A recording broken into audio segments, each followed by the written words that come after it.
வணக்கம். இப்போ ஹெர்பஸ் நோயில் நீங்கள் பயன்படுத்தக்கூடிய ஒரு எளிமையான தாவரத்தை பற்றி இப்போ நம்ம பார்ப்போம். இப்போ நீங்கள் படத்தில் பார்த்துக்கிட்டு இருக்கிறது கேசியா அலேட்டா அப்படின்னு சொல்லக்கூடிய ஒரு தாவரம். இது பார்த்தீங்கன்னா சீமை அகத்தி அப்படின்னு சொல்கிறது. இந்த சீமை அகத்தி பார்த்தீங்கன்னா இது ரிங்வாங் ஷர்ப் அப்படின்னு சொல்கிறாங்க. ஏன்னா இது வந்து படப்பத்துகளுக்கு, ஸ்கின் டிசீஸ்க்கு இதை பற்றி ரொம்ப சிறப்பாக சித்த மருத்துவர்கள்லாம் பயன்படுத்துவாங்க. இது ஹெர்பஸ் நோயிலையும் ரொம்ப அற்புதமாக பயன்படும்.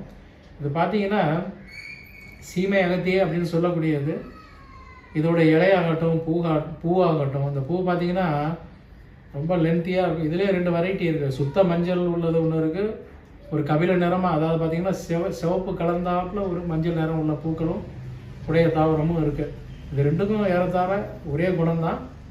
இது இலை, பூ இதெல்லாம் சேர்த்து வச்சுக்கங்க.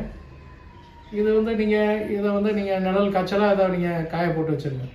காய போட்டு வச்சுட்டு இந்த கஷாயம் இதுவும் வந்து கஷாய ரூபத்தில் தான் சாப்பிட்ணும். கஷாய ரூபத்தில் எப்படி சாப்பிட்றதுன்னா, இதே மாதிரி மிளகு சீரகம் கூட்டி தான் சாப்பிட்ணும்.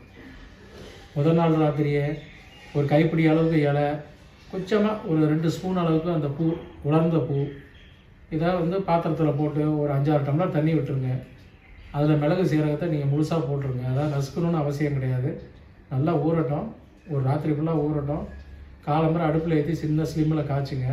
பாதியாக தண்ணி குறைஞ்சோடனே, இப்போ 6 டம்ளர் தண்ணி ஊற்றினீங்கன்னா 3 டம்ளராக குறைஞ்சோடனே அது அப்படியே இருக்கட்டும். நீங்கள் சூடு பண்ணணுன்னு அவசியம் இல்லை. அப்பப்போ வடிகட்டி அதை டிவைட் பண்ணி ஒரு 3 நேரம், காலம்பரை, சாயந்தரம், அந்தி பொழுது, அதாவது ராத்திரி ஒரு 7 மணிக்கு எம்டி ஸ்டமக்கில், சாயந்தரம் ஒரு 4 மணி இல்லை 5 மணிக்கு ஒரு டம்ளரு, காலம்பரை வெறும் வயிற்றுலேயே இதை சாப்பிட்ருங்க ஒரு டம்ளர். இப்படி தொடர்ந்து சாப்பிட்டுட்டே வந்தீங்கன்னா ஹெர்பஸோட தாக்கம் வேகமாக குறைய ஆரம்பிச்சிடும். சீக்கிரமே உங்களுக்கு அந்த ஹெர்பஸோட வைரஸ் எல்லாம் வந்து உங்களுக்கு யூரின் மோஷனோடையெல்லாம் வெளியேறிடும். அது டிஎன்ஏல பாண்டாக இருந்தாலும் வேகமாக இதை பிரிச்சிடும். அந்த அளவுக்கு இது ஒரு அற்புதமான ஒரு பிரயோகம். ஹெர்பஸில் ரொம்ப ஒரு மதிப்புமிக்க தாவர வகையில் இந்த சீமை அகத்தி ரொம்ப ஒரு முக்கியமான ஒரு தாவரம். இதுக்கும் சில பத்தியங்கள்லாம் இருக்குது. அதை பற்றி எதுவும் தெரிஞ்சுக்கணுன்னா நீங்கள் நேரில் என்னை கான்டாக்ட் பண்ணுங்கள். வழக்கம் போல் கேளுங்க, நான் நிறைய கூடுதலான விஷயங்கள்லாம் சொல்கிறேன். ஹெர்பஸில் இந்த சீமை அகத்தியை நம்புங்க, நல்ல பலன் அளிக்கும். இதை வந்து மேல் பூச்சா தடவணும்னு அவசியமே கிடையாது. நீங்கள் உள்ளுக்குள்ளே சாப்பிட்டாலே போதுமானது.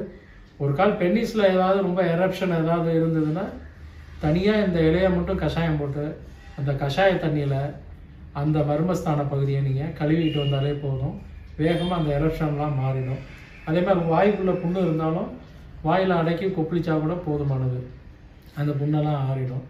அதே மாதிரி உள்ளூருக்குள்ளே இருக்கக்கூடிய எல்லா புண்ணையும் ஆற்றுறதுக்கு இந்த உள் மருந்தாகிய இந்த கஷாயமே போதுமானது. மேற்கொண்டு இதை பற்றி உங்களுக்கு ஏதாவது சந்தேகம் இருந்தால் என்ன கேட்கலாம், வழக்கம் போல் கேட்கலாம்.